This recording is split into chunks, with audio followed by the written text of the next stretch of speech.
Iya pemirsa, itu dia beberapa penyakit yang memang berbahaya kalau sambil menyetir ya Dokter Vito ya. Iya, kadang-kadang mungkin penyakitnya sendiri tidak sefatal itu, tapi karena dia mungkin oleng di jalan, tiba-tiba dia akhirnya nabrak yang lain, jadi kecelakaan gitu kan, Nah, dan itu akibatnya dia. fatal. Kali ini kita langsung bahas ini bersama Dr. Nurul Rahmawati, spesialis neurologi. Hai, Halo Dokter Vito. Dr. Nurul. Iya. Ini banyak Halo, Mbak penyakit-penyakit Intan. yang mungkin termasuk penyakit neurologi juga tadi ya, ada stroke, ada lain-lain.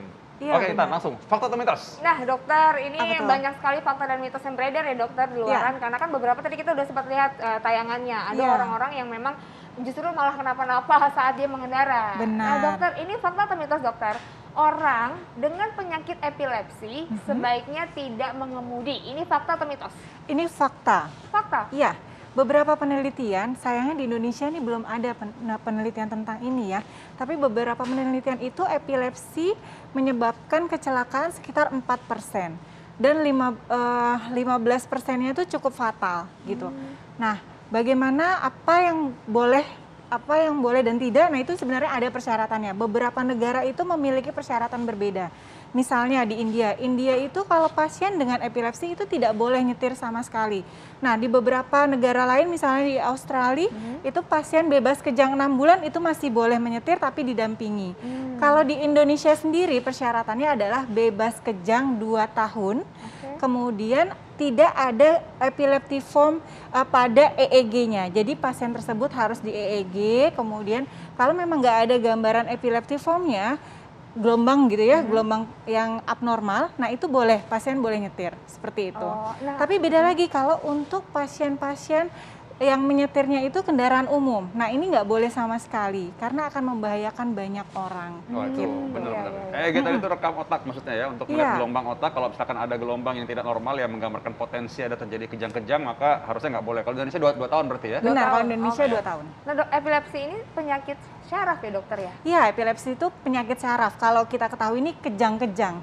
Nah, sebenarnya banyak tuh bentuk epilepsi. Tapi memang yang paling sering menyebabkan kecelakaan itu yang bentuknya tonik-klonik. Tonik-klonik itu kaku dulu, terus begini. Disertai dengan hilangnya kesadaran. Namun beberapa pasien yang partial seizure, artinya tidak disertai dengan gangguan kesadaran, itu kondisinya masih aman. Misalnya, terutama misalnya dia kan nyetir aktifnya misalnya tangan kanannya, tangan kirinya nih yang kejangnya, tapi dia masih sadar. Nah itu biasanya cenderung aman. Gitu. Nah, cuma kan kadang-kadang orang nggak tahu kalau dia epilepsi, orang kejang-kejang begini-begini, dikira kesurupan nanti. Iya, benar. Jadi belum tahu kan, nah, karena itu mungkin Iya. di Indonesia makanya tadi dibilang masih sulit datanya ya. Iya, sulit. Kita belum punya data itu. Ya, tapi ya amannya tadi Anda harus jujur dengan diri Anda sendiri. Apabila Anda tahu pernah kejang-kejang, maka sebaiknya tadi udah periksa rekam otak dan juga tahu bahwa saya nggak boleh menyetir karena bahaya buat orang lain juga sebenarnya ya. Ya, itu sebenarnya jadi persyaratan dalam mengurus SIM juga. Ya.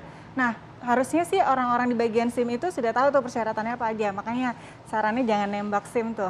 Oke, baik. Jangan tembak-tembakan, Intan. Nah, Oke. fakta mitos berikutnya apa lagi? Nah dokter, ini kalau tadi kan epilepsi ya dokter. Kalau Iya. vertigo gimana dokter? Ini katanya orang yang memiliki vertigo sebaiknya tidak berkendara. Ini fakta atau mitos dok? Oke, ini fakta, terutama juga? memang yang masih sering muncul ya. Kalau yang sudah terkendali sih it's okay gitu, karena sebenarnya menyetir itu kan dia melibatkan organ visospasial. Jadi visospasial itu dia salah satunya mata, kemudian otak kecil, kemudian bagian otak lain temporal dan juga oksipital. Nah, otak-otak maupun mata ini yang berperan dia dalam memposisikan mobil kita nih sekarang adanya di mana sih gitu. Terus kita harus ngapain? Apakah kita harus belok ke kanan atau belok kiri? Itu semua visospasial. Nah, ketika pasien-pasien vertigo itu tadi, itu dia terganggu visospasialnya gitu. Jadi ini tentunya akan mengganggu Ya, susah kondisi ya. saat menyetir Nah, dan tapi misalkan membahayakan. ada orang nih, misalkan memang dia lagi dalam keadaan stabil ya, misalnya lagi nggak kumat vertigonya, tapi boleh nggak misalkan pemirsa dikasih tahu apakah bisa tiba-tiba vertigo tuh kumat pas lagi macet gitu misalnya, atau ting ribut ya mungkin ya kiri kanan gitu, terus akhirnya dia memicu vertigo ketika lagi menyetir, kan dia nggak tahu sebelumnya gitu maksudnya. Iya, sebenarnya bisa aja kalau sudah kondisinya tidak tahu dan kemudian muncul segera tepikan, cari bantuan. Ya makanya gitu ya. Jadi kalau ada Ketika orang tiba-tiba mobil berhenti itu mungkin lagi sakit ya, jangan malah Iya, dimarah-marahin ya. jangan Iya, Iya, jangan malah Iya, itu dimarah-marahin. kita gitu. berarti orang sekitarnya juga harus aware ya dokter iya ya? benar. Oke, ya dokter Vito ini masih ada fakta dan mitos yang beredar lagi, apa lagi dokter? Oke, ini katanya ada yang dengan penderita hemianopsia, ini atau penyempitan sudut pandang ya, artinya matanya ada kelainan ya, sehingga dia nggak bisa melihat secara full gitu. Nah, ini juga tidak boleh mengemudi. Ini fakta atau mitos? Ini fakta dokter. Jadi sebenarnya hemianopsia ini kan penyebabnya banyak. Bisa karena stroke, bisa karena tumor atau gangguan penyakit lainnya yang ada di otak. Nah, ketika tadi hemianopsia itu macam-macam nih. Ada yang sebelah sisinya ini gelap, jadi dia nggak bisa ngelihat sebelah sininya. Kemudian ada yang cuman tengahnya aja, sebelah aja dan sebagainya. Nah, ketika misalnya dia ada hemianopsia, gangguan penglihatan tadi, otomatis kan visuospasialnya terganggu nih. Dia nggak bisa memposisikan.